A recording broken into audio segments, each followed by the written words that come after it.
I think I have an interesting perspective on Victoria because I was born and raised here. But about a year after high school, I became restless. I wasn't sure what I wanted to do with my life, and I had dreams of traveling the world. So I made a daring decision. I contacted a crew agency, secured a job on a super yacht, and embarked on a journey that led me to so many amazing world-class destinations. I ended up making this a career path and spent the next 15 years of my life working on these yachts for billionaires, heads of industry, and even sometimes celebrities. I'm not gonna lie, it was a pretty amazing life. We had a ton of fun. It was definitely a work hard, play hard mentality. Here we are in Fiji for a crew afternoon. I mean, come on. Bringing the fun factor was actually a really important part of my job. But after so many years on a boat, I grew tired of being at sea. I grew tired of missing major milestones in my friends and family's lives, tired of the sometimes superficial feeling around me, and I really missed Victoria, but I was worried. Would the relentless rain and chilly weather of Victoria dampen my spirits? Would making friends in this seemingly tranquil city be a challenge? Could I adapt to a slower paced life without getting bored? I had all of these reservations, but then came the life-changing moment to return to this city. And let me tell you, from that day forward, I never looked back. It's been 6 years since I moved back home, and today I'm going to be sharing with you 7 invaluable lessons that I have learned since moving back here to Victoria. So stick around, because whether you're contemplating a similar move or just curious about life here in Victoria, you are in for some eye-opening insights. When I was working on these boats, I got used to it being summer literally all the time. We would go from it being summer in the Mediterranean to then spending our winters in the Caribbean where it was always warm. And that was one of my main concerns about returning back here to Victoria. But I think I remembered the winters being worse than they actually are, just because I'd gotten so used to this sunshine that I was dreading anything less than that. And now that I've been back here for about 6 years now, I actually love the weather here. I find that when you're living in the heat all the time, it can make you feel a little bit lethargic. So coming back to live in this West Coast climate, I found it very refreshing. I can go hiking in the summer, I don't get too hot. I can go hiking in the winter, I don't get too cold. It's kind of the best of both worlds. It does rain quite a bit, but we don't have to deal with snow very much anyways. It may snow a couple of days a year. And when it comes to rain, we actually still get significantly less than, say, Seattle or Vancouver. And this is due to this Olympic rain shadow effect that we get here. It makes Victoria the driest place on the BC coast. I find a lot of people kind of hibernate throughout the winter and don't do nearly as much socializing. And then as we roll into the spring, it's like the city becomes alive and everybody comes out of hibernation and they're so excited to have things to do outdoors that you get that kind of buzz of the city, which is really nice. I do think that people that live here have overall an attitude of gratitude, if you will, when it comes to the weather, because we know that because of all of this rain that we get here, which is still so much less than other places, but because of all of this rain, this is why we get to live in such a beautiful, green, lush place. And this is why we have so many beautiful flowers that come out in the springtime and why Victoria is renowned for these beautiful gardens. I have made a lot of new friends since I moved back to Victoria, but it wasn't that easy. I found that because I moved back in my early 30s, that a lot of people that were around my age were already very established in their friend groups. And those that maybe weren't that established in their friends group or were open to having me as a new friend, perhaps had kids and their lives were just so busy that it was really hard to build and maintain those friendships. I really had to make a point of putting myself out there. I ended up on Bumble BFF and made a couple of really great friends that way. I would say the biggest shift for me in feeling like I've made all of these friends was in the last year, because I started doing prenatal yoga when I was pregnant with Aiden, met a couple of great other moms to be that way. And then we started this WhatsApp group, and that WhatsApp group has grown from about 4 or 5 of us into probably 50 or 60 moms now. And we all have kids about the same age. So we kind of are talking almost every day via WhatsApp. We see each other every couple of weeks, but that has been a really incredible way for me to meet new friends. I'm not saying you have to have a kid to make new friends here, but that That certainly has been my experience, and it really has helped me. And I think it really is just having that commonality, because you all have kids, it's easy to just kind of connect over that, and then everything else just feels easier. So it doesn't necessarily have to be having a kid, but if you come here, it's finding those like-minded people that are into similar things, whether it's joining a club for running or joining a tennis club, anything like that that you're into would be a really great way to make some new friends, because you really do have to put yourself out there. It is not the easiest thing to do here is make new friends. The third thing I found surprising to get used to when I first moved back was traffic and commuting.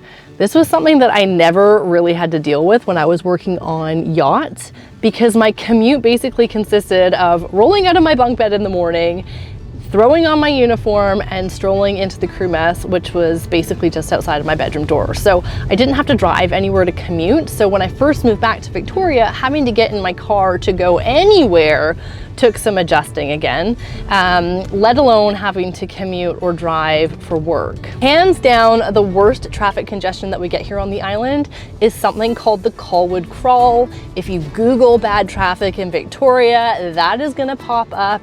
And then I would say the other worst traffic that we have would be trying to get out of town on a Friday afternoon to get out over the Malahat, which takes you up island.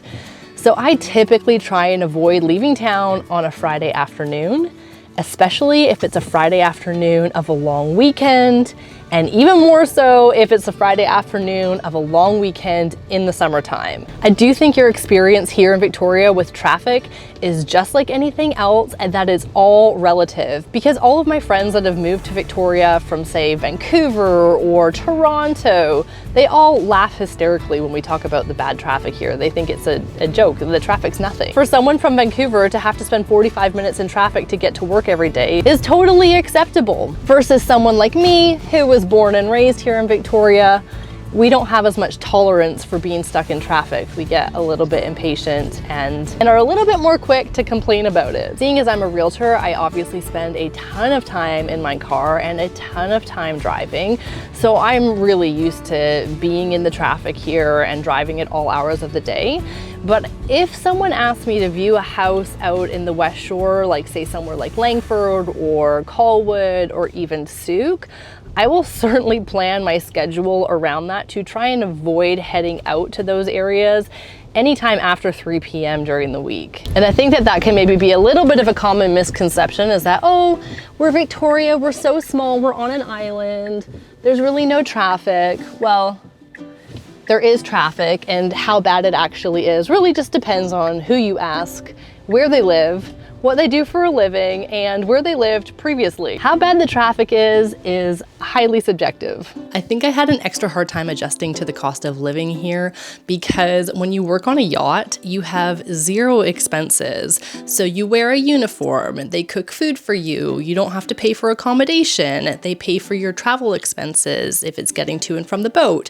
So really all of your income goes towards your fun things, like going on holiday or buying that new dress you wanted to, or saving for a down payment on a house. That's why a lot of people that work or worked in the industry suffered from golden handcuff syndrome, because it's pretty hard to leave a job that comes with these kind of perks. So because of this, I would have had a hard time adjusting to the cost of living no matter where I went to live after I left yachts.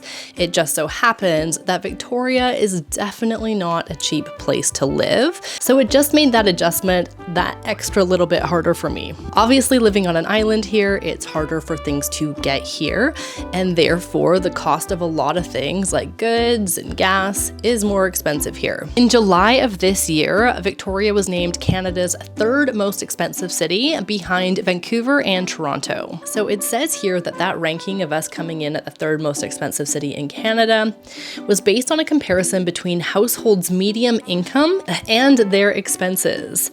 That resulted in a cost of living index of 117.4 for Victoria. This means that Victoria is 17% more expensive to live than the average of 26 Canadian cities that were included in the study. I just ordered this throw pillow online. I've been looking for something for this bed for ages, and I absolutely love it. So if you've made it this far in the video, drop me a comment below to let me know if you love it too. When I used to work on yachts, we would spend a lot lot of time in these world hotspots like Capri or Ibiza or Saint-Tropez or St. Bart's or Monaco, and everyone would always get so dressed up to go out for drinks or for dinner. It was just the normal thing to do. But when I came back to Victoria, I was reminded of how casual of a city we are here. It's certainly not uncommon to go to one of the nicest Italian restaurants in town, like Il Terrazzo, and people in there are often wearing something like jeans and a t-shirt. Or for example, I was at the Barden Banker pub downtown last week, which is a very beautiful pub. They had live music that night. It was a Cuban band that was playing. They were awesome. But there was a girl on the dance floor wearing Lululemons. And for those of you that don't know what Lululemons are, it's a Canadian-owned company. It's like an athleisure wear. And that is, again, perfectly acceptable to go out in your Lululemons on a day-to-day basis. I have no issues with it being a casual city, but personally, I do love to dress up. I've always loved fashion. And I think after working on boats for so many years where you always had to wear a uniform, having the ability now to wake up and choose what I'm gonna wear every day kind of excites me. Sometimes I miss having a uniform because it was easy, but it's nice to get dressed up and feel good. Just know that if you do put a really cute cocktail dress on to go out, you'll probably get some attention because it's not the norm here. I was a little apprehensive when I first started thinking about coming back to Victoria because I do remember thinking that it might be a little bit boring to live here. I remember feeling like there wasn't that much to do here when I was a teenager. I had always thought that the city was really beautiful and there was lots of outdoor stuff to do. I really enjoyed the hiking, but when it came to kind of nightlife or concerts or things like that, there really wasn't a lot to offer back then. And even now, the city has such a great reputation for being so beautiful, and we have these wonderful tourist attractions, but it still isn't really known to be the most exciting place in Canada. All of that aside, this city has changed and grown immensely, and it is a pretty cool spot these days, I think anyways. We now have the new Save on Foods Memorial Center, so we actually get some headline concerts here, whereas you used to always have to go to Vancouver, and you still do have to go to Vancouver for the big ones like Beyonce or Dua Lipa or Taylor Swift, but we do get some kind of more B-grade headliners that at least come over to the island now. We have Rifflandia, which has been going on for a number of years now. They had Kaleo playing this year. They had Salt and Peppa. They had Diplo. They even had Paris Hilton. And to be perfectly honest, I wish I had gone this year. I think it would have been super fun to see her in concert. Blake Shelton played Sunfest this year, and Gwen Stefani is coming next year. We've got the Phillips Backyard Weekender, we've got the Pride Festival, we've got Haven Harbor Sauna, and hot tub boats to float down the gorge. And then for day trips, there is the Malahat Skywalk. You've got Blue Grouse Winery. You can float the Cowichan River, which is my #1 recommendation to you for something awesome to do in the summer. I did it for the first time this year and it was so fun. You can get great Mexican food at Cafe Mexico. You can go for awesome tapas at Bodega. You can get great vegan and gluten-free food at Belove. And then on the weekends, you can hit up the Moss Street Market, the market on Catherine Street. That is a very cool spot. You could go thrift shopping at Surroundings in Cook Street Village. You could go for a drag brunch at Friends of Dorothy downtown. That's a lot of really cool stuff to do. Then there's this new restaurant called Ugly Duckling. It's in Chinatown. It's in a gorgeous building. It just won Yam Magazine's award for Best Restaurant of the Year here in Victoria. I haven't had a chance to check it out yet, but it is on my list. We have Marilena's, which just opened. It's a really cool new restaurant. Also haven't had a chance to check that out, but apparently it's owned by the owners of the Canucks. Maybe that was just a rumor, but I did hear that. My point is there are really endless fun things to do here, and Victoria is definitely not boring.